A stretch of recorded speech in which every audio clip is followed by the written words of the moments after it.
My friend, you have met a terrible, terrible demise. But, I don't feel too bad about it.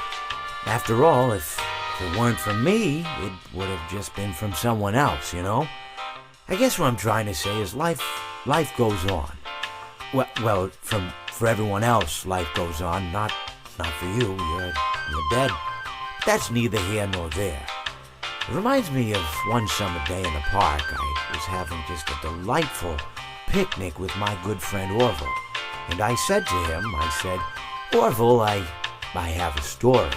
And he said to me, what's the significance of the story? And I said to him, Orville, not every story has to have significance, you know?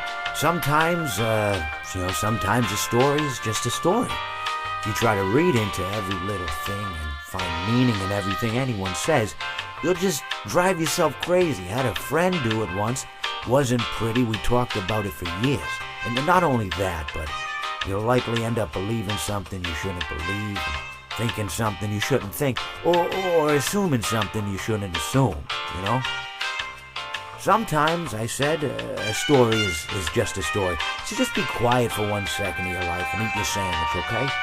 Of course, it was only then I realized I made sandwiches, and poor Orville was having such difficulty eating it. Elephants have those clumsy hands, you know? Actually, I suppose that's the problem. They don't have hands at all, do they? They're all feet. I couldn't imagine someone asking me to eat a sandwich with my feet. Now, if I recall correctly, there was a bakery nearby. I said to him, Orville, let me go get you some rye bread. Now, I'm unsure if elephants enjoy rye bread, but I assure you that Orville does. Now, this was on a Tuesday, which was good because rye bread was always fresh on Tuesday. They made sourdough bread on Monday and threw it out Wednesday, or rather they sold it at a discount for people wanting to feed the ducks, and then probably at the end of the day, finally they threw it all out. I don't recall. I do remember a man who would bring his son to the bakery every Wednesday and then go feed the ducks. He would buy all of the sourdough bread. Of course, you're not supposed to feed the ducks sourdough bread at all. It swells up in their stomach and then they all die. At least that's what I've heard. I never saw any ducks die myself, but I did notice a substantial decrease in the duck population over the course of a few years. I just never thought to stop the man and tell him that he was killing the ducks by feeding them sourdough bread. And if you want my opinion on the matter, and I told Orville this as well, if you want to feed ducks, or birds, or any kind for that matter, it's best to buy seed. I mean, when you think about it, breads of any sort don't occur in nature. They don't grow on trees or spring up from the bushes. I don't think birds know what to do with bread. What was I saying? Oh, yes. So I bought Orville some rye bread. What a fine day it was. It seems that you have met your end. What a pity. I don't feel too bad about it, though. After all, if it weren't me, it would have just been one of the others, I guess. I'm honestly just glad to be out of those air ducts. It's not easy for a hippopotamus to fit up there, and not easy to get down either, and not as young as I used to be, as you can see. I used to be able to do all sorts of things. You're young, you're vibrant, you have that sort of pep in your step. Reminds me of a conversation I was having with one of my good friends, Orville. We were having a nice picnic one day. I believe it was summer. No, perhaps it was it the fall? Yes, it was the fall because the leaves had turned already. But I said to Orville, I says, Orville, I have a story to tell you. And Orville looked at me, kind of odd and said, well, what's it about? I said to him, not every story has to be about something, Orville. Sometimes a person just wants to talk. Why does everything have to be a story? I said to him. He just looked at me and he said, well, you said you had a story. And, he was quite right. I did, in fact. I told him I had a story. I suppose if a person just wants to talk, then it's best to not announce that you're telling a story. Telling a story does come with its own pressures and expectations, I suppose. After all, if you're just talking to a friend and there's no more expectations than if you were talking into the wind. Words by themselves aren't expected to carry, aren't expected to stick. But if you announce you're telling a story, well then, there better be a point to it all, No one wants to sit and listen to someone ramble on and on and on with absolutely no end in sight.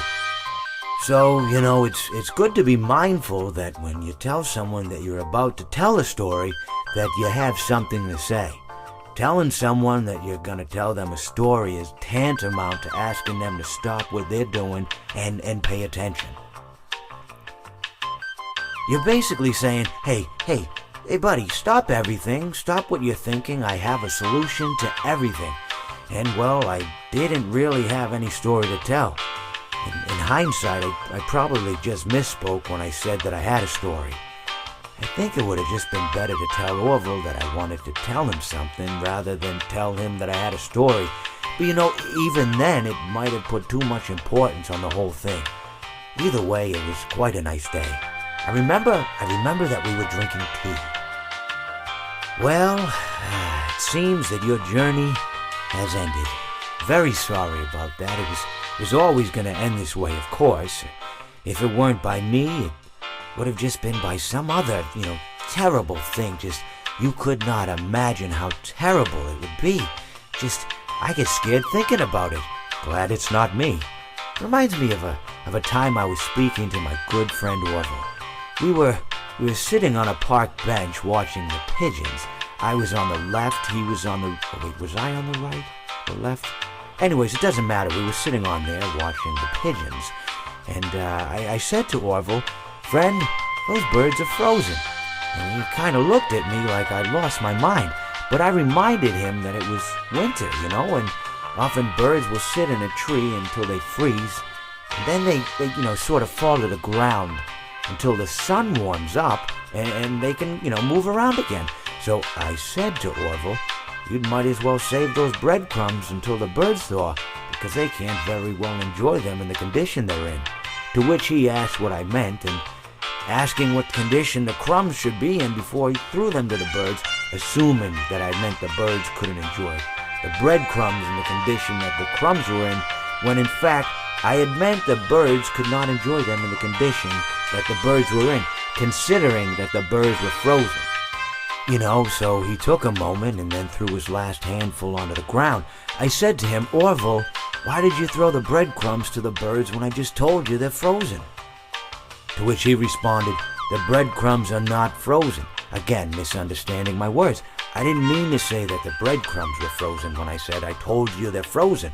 I'd been referring to the birds. In hindsight, what I should have said was, and this would make perfect sense, "Why did you throw the breadcrumbs to the birds when the birds are frozen?" He misunderstood upon my correction, stating that he didn't know what else to do with the breadcrumbs, and that perhaps, when the birds thawed, they'd still be able to eat the crumbs. So I said to Orville, and this is what I said to him, I said, "Orville, the birds may be dead." It seems that you have met a horrible demise, my friend.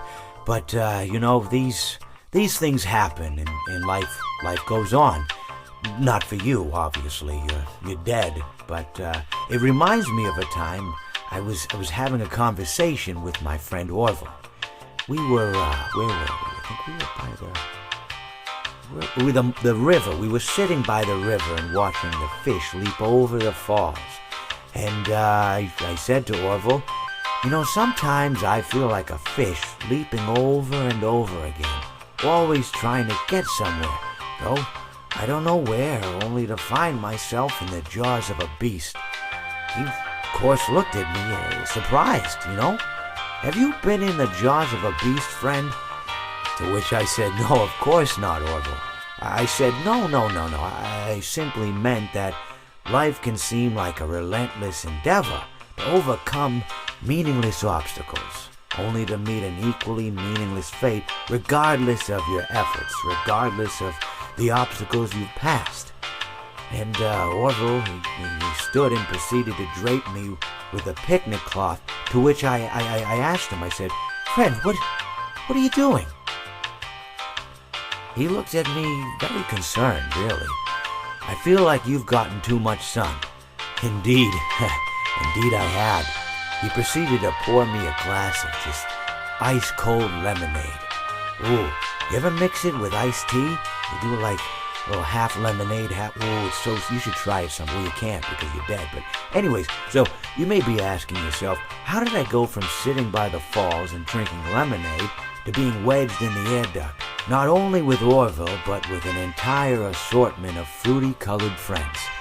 Well, there's really no good answer to that, but perhaps I met a demise of my own at some point, and this is my afterlife or my dream, whatever it might mean. I honestly don't know. Or maybe it doesn't mean anything at all. Maybe it doesn't mean anything at all.